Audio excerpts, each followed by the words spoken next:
মানসিক চাপ এবং দুশ্চিন্তার কারণে আমাদের শরীরে এমন কিছু শক্তিশালী প্রক্রিয়া সক্রিয় হয় যা দীর্ঘমেয়াদে নানা ধরনের গুরুতর রোগের জন্ম দিতে পারে। আসুন জেনে নিই। Number ১, chronic stress effect. দীর্ঘমেয়াদী মানসিক চাপ এবং ক্রমাগত উদ্বেগ শরীরে কর্টিসল এবং অ্যাড্রেনালিন হরমোনের নিঃসরণ বাড়িয়ে তোলে।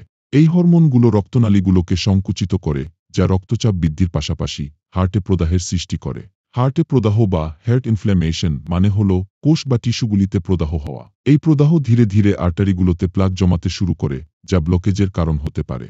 আর্টারি ব্লকেজ হলে হার্ট অ্যাটাক বা স্ট্রোকের রিস্ক বহুগুণ বেড়ে যায়। প্রদাহের কারণে হার্টের পাম্পিং ক্ষমতা দুর্বল হতে পারে, যা ক্লান্তি, বুকের ব্যথা বা অন্যান্য উপসর্গ সৃষ্টি করে থাকে। Number ২, glucose spike. স্ট্রেসের সময় আমাদের লিভার থেকে অতিরিক্ত গ্লুকোজ নিঃসৃত হয়। এর সঙ্গে ইনসুলিনের কার্যকারিতা লক্ষণীয় হারে কমে যেতে পারে। ইনসুলিন হলো একটি হরমোন যা শরীরের গ্লুকোজ বা শর্করাকে কোষে নিয়ে যাওয়ার কাজ করে, যাতে শরীর শক্তি পায়। কিন্তু ইনসুলিন ঠিকভাবে কাজ না করার কারণে গ্লুকোজ রক্তে গিয়ে জমা হতে থাকে। তখন রক্তে শর্করার মাত্রা নিয়ন্ত্রণ করা কঠিন হয়ে পড়ে, যা শরীরের জন্য ক্ষতিকর এবং দীর্ঘমেয়াদে টাইপ 2 ডায়াবেটিসের কারণ হতে পারে। নাম্বার ৩, স্ট্রেস ইনডিউসড প্রদাহ। স্ট্রেসের কারণে ইমিউন সিস্টেম দুর্বল হয়ে পড়ে। যখন আমরা দীর্ঘ সময় ধরে মানসিক চাপ অনুভব করি, তখন শরীরে সাইটোকাইন নামে একটি প্রদাহজনক প্রোটিনের মাত্রা বেড়ে যায়। এই প্রোটিন শরীরের প্রদাহ বাড়িয়ে দিয়ে রোগ প্রতিরোধ ক্ষমতা কমিয়ে দেয়। এর ফলে শরীর বিভিন্ন রোগের প্রতি আরও সংবেদনশীল হয়ে পড়ে এবং ছোটখাটো সংক্রমণও বড় সমস্যা তৈরি করতে পারে। দীর্ঘমেয়াদী মানসিক চাপ শুধু ইমিউন সিস্টেমের কার্যকারিতা দুর্বল করে না, এটি শরীরের অটোইমিউন রোগের ঝুঁকিও বাড়ায়। অটোইমিউন মানে হল শরীর নিজেই তার নিজের কোষ বা টিস্যুকে শত্রু মনে করে এবং এগুলোর বিরুদ্ধে লড়াই শুরু করে। এটা মোটেও স্বাভাবিক বিষয় নয়, কিন্তু লং টার্ম মেন্টাল স্ট্রেসের কারণে ইমিউন সিস্টেম এই ভুল করতে পারে। Number ৪, stress induced irritable bowel syndrome.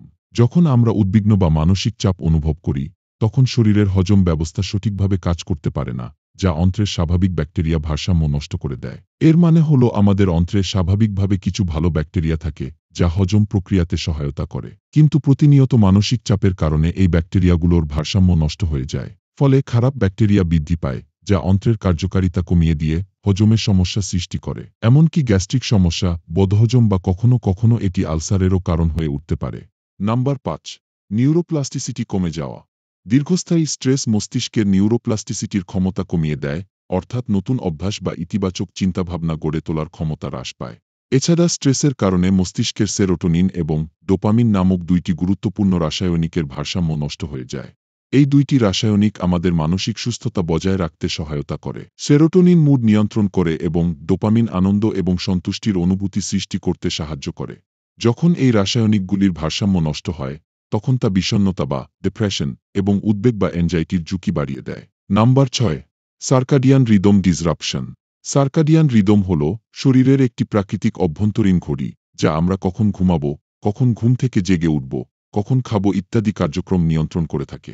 যখন আমরা মানসিক চাপ বা উদ্বেগে ভুগি, তখন আমাদের সার্কাডিয়ান রিদমে সমস্যা তৈরি হতে পারে।